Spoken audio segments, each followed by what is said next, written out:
As a starter for the Giants came on December 9th, 2018. Now, he could be going for another one exactly 1 year to the day on Monday night against the Eagles. Head coach Pat Shurmur saying Manning is very likely going to be under center as rookie Daniel Jones deals with a moderate high ankle sprain. Jones says he thinks his ankle will heal up pretty quickly and thinks his chances to return this season are good. Chiefs players, including wide receiver Sammy Watkins, visiting patients at the University of Kansas Health System on Tuesday to encourage and inspire those who are currently fighting battles in the pediatric unit. The players helping lift spirits by passing out gift bags to the patients as well. Well, 49ers quarterback Richard Sherman dealing with a sprained knee suffered in the loss to the Ravens. Sherman was seen hobbling afterward with his status for Sunday's showdown in New Orleans seemingly in doubt, but he was limited in practice on Wednesday. If he goes out and plays against the Saints, it will be because the 49ers training staff used a method seen only in the Karate Kid. Just some Mr. Miyagi stuff on him. He's good to go. So. We'll see, though. I mean, Sherman always battles. You expect him to be out there, and hopefully he'll get better each day. You know, I know he's not there all the way yet. He's got a few more days to do it. Hopefully he'll be good on Sunday. Now, the 49ers did not fly back to the Bay Area after the loss to Baltimore. They went straight to Florida and have been practicing at the IMG Academy, Kyle, where Kyle Shanahan has them washing cars and painting fences, and they are very reluctant to do so. I bet. And, Will, we have to get to our guest. However, I want to mention that during the commercial break, this guest was talking about how good you are at doing impressions. And I'm not kidding. I'm not making that up. We will get to it in a second. But first, we have to be joined. Right now, it's a pleasure for us. One of the funniest, most versatile performers around. You might know him from Mad TV. Frank TV, his own podcast, the Calendo Cast. He's the man of a million voices, and he agrees with how incredible he is. Ladies and gentlemen, it's Mr. Frank Calendo. I'm the type of person who'll clap for myself. I have no problem with it. Why not go with it? Yeah, I watch the show a lot. Thank you. And when I see him do impressions, I'm actually kind of blown away to believe that people outside of the impression world do impressions as well. The Jimmy Fallon was one when he did that. Well, I was like, oh my goodness, that's that whole thing. I was like, that's really great. He's keying into the little pieces that you try to, instead of like, I get bored when people do just an impression and don't have anything to do with it. Sure. It creates the character with it, and that's what makes it a lot of fun. How about that? Will, praise. We'll put it on the Emmy reel. That's on his reel. Frank, you grew up in Wisconsin, now live in Arizona. Where does your football fandom come out?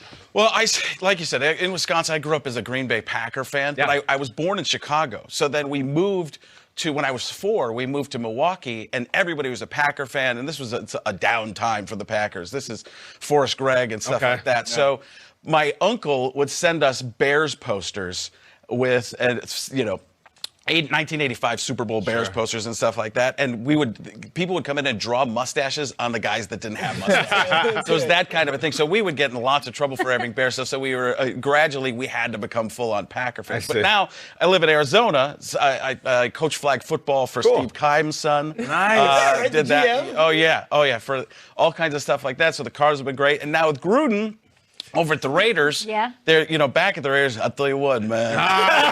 Stay away from that right there. You got to be on. You get free tickets, man. Talk to the team. Do something good. But it's just, you know, that's what we were talking about before. It's like you find something with people. I watch, on this network, I watch Steve Mariucci. And you don't even have to have the voice all the time. You just have to have the mooch hands. Yeah. I talk about with Rich Eisen all the time. He's basically Chris Farley. He starts going, you got to take it. We're going to get going to effect. It's going this way. Like, you're not even following the play. What are you doing? My hands have just taken over. I'm not sure where we're going. Kurt's doing a sermon over here. Everything's coming around. We're trying to figure out Michael Irvin he's wiped about 2 pounds of sweat. I didn't even know sweat could go in pounds. I didn't know what happened. I'm supposed to be doing a character here right now, but it just left me. All right, gotta bring it up.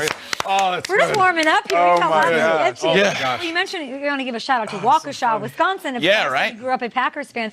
What's your favorite Packers memory? And have you ever met Aaron Rodgers? Well, I have a couple of weird ones. Later in life was, I remember it was in Phoenix, and it was Packers playing against the Cardinals, and it was just that double Hail Mary. Sure. The double Hail Mary. And Jeff Janis. Right, and I brought my son with me to the game. We had these great tickets, and I go, "Did you see that? Did you see that?" He's like, "What?" And he was playing Madden. He was playing Madden during the game. So are the Cardinals, I think. And when I am friends with Steve Kahn. So, and but then as far as meeting Aaron Rodgers, that was years ago. It was that Tahoe golf event kind of thing. Kind of a big deal. Yeah, look at you. Barkley. Well, this was funny because Charles Barkley was there too. He was in I don't know where you call it, but he was doing karaoke, and nothing funnier than hearing Charles Barkley, because it's Thriller. So, as that's going on in the back, and then I walk out, I go to talk to Joe Buck for a second. This is kind of early on in my career, and Ben Roethlisberger's like, "Mr. Calendo." I'm like, "Did you just call me Mr. Calendo? You're kidding me. How old am I?" And then it was one of those surreal moments afterwards. Aaron Rodgers comes up to me, he's like, "The kiddie table?" Like, what are you talking about? It's like, you put me at the kiddie table. Oh my God. Like, and he was half joking, but half serious. Like, yeah, but he hadn't taken over for Favre yet. And I was like, because that's why we put it at the Thanksgiving. Yeah. It was like a John Madden, Al Michaels, "Do you believe in Miracle Whip?" Yes. We forced that line in there too. So I was like, yeah, it was like one of those types of things where he's just going, "What's that about?" He's like, "I'm just messing with him." I'm like, thank goodness, because you got linemen that can protect you. Yeah, you do. Frank, will you hit us with some